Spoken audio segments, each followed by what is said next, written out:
प्यारे बहनों और भाइयों, मेरा नमस्कार स्वीकार हूँ। देखिए, कल हमने आपके लिए बताया था कि ब्रह्म प्राप्ति में किसका अधिकार होता है। तो हमने आपके लिए बताया था कि जिसका ब्रह्मलोक में भोगों की प्राप्ति का संकल्प है, उनको ब्रह्म साक्षात्कार नहीं होता है। यहाँ तक हमने बताया था, जो समस्त प्रकार के भोगों से व्रत हैं, उन्हीं को ब्रह्म साक्षात्कार होता है, अन्य को नहीं होता है। यानी आप अगर इसमें कोई फल की इच्छा करेंगे या कोई संकल्प करेंगे, कैसा भी संकल्प हो, वैभव का, मकान का, सुख का या किसी स्थान का, ये सब मतलब उसमें आते हैं कामना में, तो उनको ब्रह्म प्राप्ति नहीं होती है और आत्म साक्षात्कार ब्रह्म का नहीं होता है। तो ये कामनाएं ब्रह्म प्राप्ति में बाधक है। जिनकी सारी कामनाएं नष्ट हो जाती हैं, यहाँ तक कि स्वर्ग लोगों के भोगों की कामना नहीं होने पर भी जन्म मरण से छूटकर अमर हो जाता है। यानी जैसे मान के चलिए कि हमें ये कामना भी करें कि भाई हम स्वर्ग लोक को जाएं, तो ये भी नहीं चलेगा, उसको भी छोड़ना पड़ेगा आपको। तो स्वर्ग लोक की भी कामना नहीं होने पर भी जब जन्म मरण से छूटकर अमर हो जाता है, तब उसे मनुष्य शरीर में ही ब्रह्म का अनुभव हो जाता है। अगर वो ऐसी कामना करता है कि मुझे स्वर्ग भी नहीं चाहिए, तो देह छूटने के बाद उसे मनुष्य शरीर में ही पर ब्रह्म का अनुभव होने लग जाता है एंड समय पर। तो सभी विद्याओं के अंत में मोक्ष देने वाली है, किंतु किसी का ब्रह्म लोक में जाना और किसी का यही ब्रह्म की प्राप्ति हो जाना इत्यादि जो फल भेद है, उसका निषेध नहीं किया जा सकता किसी प्रकार की। यानी जिस मनुष्य को या स्त्री को किसी भी प्रकार की वासना शेष नहीं है और जिन्हें मृत्यु से पूर्व ब्रह्म साक्षात्कार यानी हो जाता है, वे अन्य किसी लोक में न जाकर सीधा ही ब्रह्म लोक को प्राप्त होते, यानी ब्रह्म को ही प्राप्त होते हैं। जैसे मान के चलिए,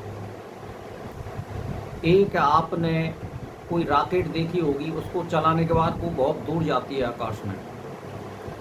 और एक आपने एटम बम देखा होगा, उसमें आंच लगा दो, वो मई के मई भटाक दे सीना हो जाएगा और मई फैल जाएगा, वो ऊपर को नहीं जाएगा। तो इसी तरह से जिनको यहीं पर ब्रह्म साक्षात्कार हो गया है इसी मनुष्य शरीर में, उनके लिए कोई गमन करने की जरूरत नहीं है। उनकी आत्मा यही ब्रह्म प्राप्ति में विलीन हो जाती है, उसको कहीं किसी रास्ता कोई तय नहीं करना पड़ता है उसके लिए, ये मतलब है। तो जिन्हें मृत्यु से पूर्व ब्रह्म साक्षात्कार हो जाता है, वे अन्य किसी लोक में ना जाकर सीधा ही ब्रह्म को प्राप्त होते हैं, तथा प्रारब्ध भोग समाप्त होने पर उसको स्थूल और सूक्ष्म व कारण शरीर के तत्व अपने अपने कारणों में विलीन हो जाते हैं। किंतु जिनके अंतःकरण में ब्रह्मलोक के महत्व का भाव है, जिनका सूक्ष्म एवं कारण शरीर से संबंध विच्छेद नहीं हुआ है, ऐसे साधक ब्रह्मलोक में जाते हैं और फल भेद उचित है। यानी जिनको यानी कहने का मतलब ये, ब्रह्म में जाकर के भी फल की इच्छा मन में रखे हुए हैं, उनको ब्रह्मलोक में जाना पड़ता है। और जिनको कोई भी इच्छा नहीं है और ब्रह्म साक्षात्कार हो गया है, वो एक एटम बम की तरह यहीं पर फूट जाते हैं और वो यहीं आत्मा विलीन हो जाती है और ब्रह्म को प्राप्त हो जाती है। यदि कोई विघ्न उपस्थित ना हो तो इसी जन्म में मुक्ति रूप फल की प्राप्ति हो सकती है, अन्यथा यह फल जन्म जन्मांतर में मिलता है। किया हुआ अभ्यास व्यर्थ नहीं जाता है। यानी आप कोशिश करते रहिए, नित्य करते रहिए, भाई इस जीवन में नहीं होगा तो अगले जीवन में होगा। और यदि आप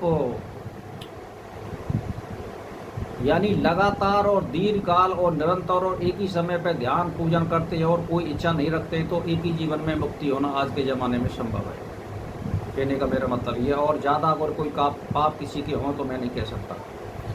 ज्ञान के संचित एवं क्रियमण कर्म समाप्त हो जाते हैं, प्रारब्ध कर्म भोग से समाप्त हो जाते हैं, उनका पुनर्जन्म नहीं होता है। यानी ज्ञान से तो जो संचित हमारे जो पुण्य और पाप हैं, वो कर्म समाप्त हो जाते हैं।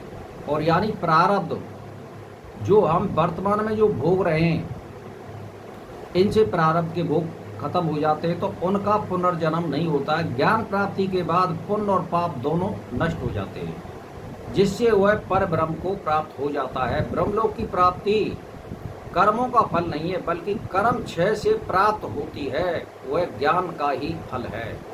कहने का मेरा मतलब यह है कि ज्ञान मार्ग में मुक्ति, ब्रह्म की प्राप्ति, आत्म साक्षात्कार, इनमें कोई फल की इच्छा नहीं होती है। तभी ये होते हैं, तभी प्राप्ति होती है, अन्यथा नहीं होती है। तो मेरा कहने का मतलब यह है, परमात्मा की प्राप्ति का फल हर्ष और शोक का नाश, मृत्यु से छूटना, अविद्या का नाश, हृदय ग्रंथि का नाश, समस्त संशय और कर्मों का नाश, पापों से छूटना आदि, इनके छूटने से परमात्मा की प्राप्ति होती है। दोनों का अंतर्भाव एक ही है। तो मेरा कहने का मतलब ये, जो महापुरुष ज्ञानी जीवन काल में ही ब्रह्म को प्राप्त हो गए हैं, उनका किसी भी लोक में गमन नहीं होता है। देहपात के बाद वे सीधे ब्रह्म, पर ब्रह्म में विलीन हो जाते। उनका परमात्मा से विभाग नहीं रहता है, यानी परमात्मा में और उनकी आत्मा में कोई भेद नहीं है। वो वहीं विलीन हो जाती है, जैसे समुद्र में नदियाँ मिल जाती हैं, इसी तरह का मामला है ये। तो ज्ञानी पुरुष की दो गतियाँ उसके संकल्प के अनुसार होती है। यदि वह मुक्त होने का संकल्प करता है तो वह यही ब्रह्म साध्य को प्राप्त हो जाता है, परंतु ब्रह्मलोक में जाने का संकल्प करने पर वह देवयान मार्ग से ब्रह्मलोक को प्राप्त होता है। अब तुम्हारे शिक्षा के ऊपर निर्भर है, तुम्हारे गुरु के ऊपर निर्भर है कि आप जो साधक है वो किस रास्ते पर चल रहा है और किस प्रकार की साधना कर रहा है। तो जब सारी चीज़ों को वो समझ जाता है तो एक आधार बना लेता है कि मुझे ब्रह्मलोक प्राप्त करना है या ब्रह्म को प्राप्त करना है। अब जाके जिसमें ज़्यादा निष्ठा होती है, परमात्मा वो उसी गति को दे देता है। तो मेरा कहने का मतलब ये, ब्रह्मलोक जाने वाले सभी साधक और उपासक इसी देवयान मार्ग से ही ब्रह्मलोक को जाते हैं, अन्य कोई मार्ग नहीं है। कुछ अधिकार प्राप्त महापुरुष जैसे वशिष्ठ, व्यास आदि लोक कल्याण के लिए कहीं भी आ जा सकते हैं। सामान्य व्यक्ति की भांति उनका जन्म मरण नहीं होता है। वे परमेश्वर की आज्ञा से ही इस लोक में आते हैं और अपना कार्य करके पुनः परमात्मा में विलीन हो जाते हैं। तो कहने का मेरा मतलब ये है कि कुछ आत्माओं में फर्क होता है। मुक्त पुरुषों की जो आत्मा होती हैं, जिनका जैसा कर्म होता है वो उसी हिसाब से गमन करती है, यानी वो मुक्त आत्माएं पृथ्वी पर भी आ सकती है किसी कार्य के निमित्त और जा भी सकती है। मृत्यु के बाद जीवात्मा की गति, ये हम आपको कल बताएंगे। आज जो है हमारा 7:45 का वीडियो हो चुका है। इसी के साथ मेरा नमस्कार।